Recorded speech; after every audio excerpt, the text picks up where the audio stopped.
আসসালামু আলাইকুম। তোমার নাম কি? নুহা। নুহা মেনলি হচ্ছে আমাদের চেম্বারে আসছে spine physiotherapy and rehabilitation centre.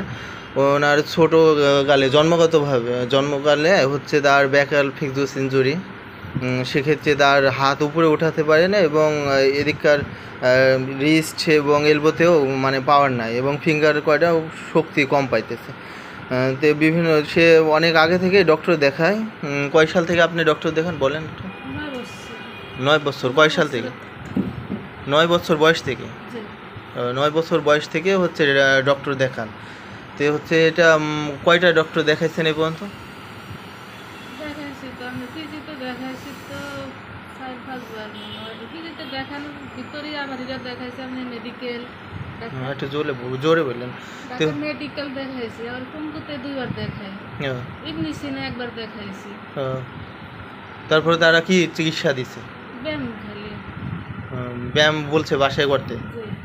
আর এমনি মেডিসিন এমনি দিছে, ওষুধ দিছে। তাহলে আপনি কত বছর আগে থেকে ডক্টর দেখাতে শুরু করেছেন? ওর জন্মের 20 দিনের তো আরম্ভ করে ডাক্তার দেখে। এখন বয়স কত? 11 বছর শেষে এখানে কোনো ফাদার কোনো ট্রিটমেন্টের প্ল্যান বলছে, যে কোনো অপারেশন কিংবা কিছু এরকম ফাদার কোনো ট্রিটমেন্টের কথা বলছিল? বলছে যে পিজিটি বলছে যেন আর ইন্ডিকেটন ডাক্তার আসলে ওর ডাক্তার নিয়ে অপারেশন করবে। এরা দিয়ে নভেম্বরে আশা দিয়েছিল।